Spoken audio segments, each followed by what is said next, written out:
শুধু দর্শক, আজকে বিশ্ব গণমাধ্যম দিবস এবং গণমাধ্যম দিবসে আমরা যারা সাংবাদিক পেশায় কাজ করি তারা আমরা আজকে মানববন্ধনে দাঁড়িয়েছি। সবাই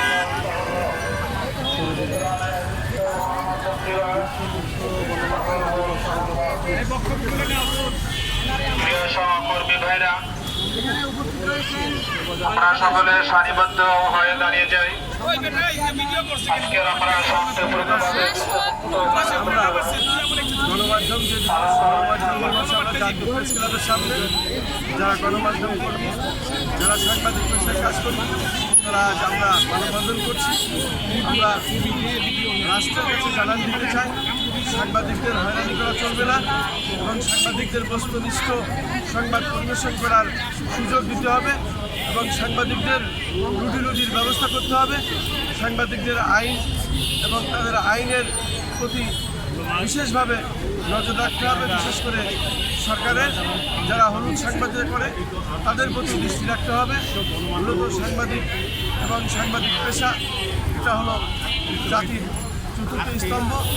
এই চতুর্থ স্তম্ভ যাতে বস্তুনিষ্ঠ সংবাদ পরিবেশন করতে পারে সেদিকে সাংবাদিকদের বিশেষ করে সাংবাদিকদের করতে হবে। পাশাপাশি আমি গণমাধ্যমকে আহ্বান জানাবো, আপনি যেভাবে এগোচ্ছেন আপনার যে চিন্তা চেতনা আমাদের কাছে ভালো লাগছে এবং আপনি সঠিকভাবে এগোচ্ছেন।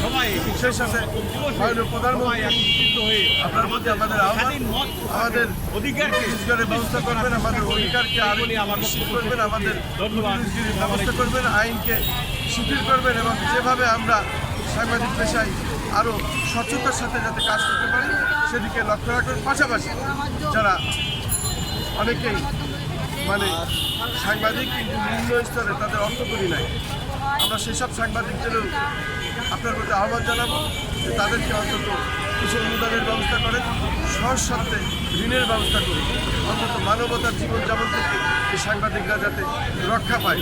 আমি ধন্যবাদ বাসিতে যাবেন আমার 12টা ইউটিউব চ্যানেল, 2টা অনলাইন পোর্টাল এবং আমাদের যে সংগঠনগুলো আছে, বিশেষ করে আমরা যে সাংবাদিক সংগঠন এবং সাংবাদিকতা পেশায় দীর্ঘদিন কাজ করছি, আজকে 31 বছর, কিন্তু আমরা সব থেকে বঞ্চিত। আমাদের দিকে বিশেষভাবে লক্ষ্য রাখবেন, এই দাবি রেখে আমি আজকে জাতীয় প্রেস ক্লাবের সামনে থেকে আমার সংক্ষিপ্ত বক্তব্য শেষ করছি। আসসালামু আলাইকুম।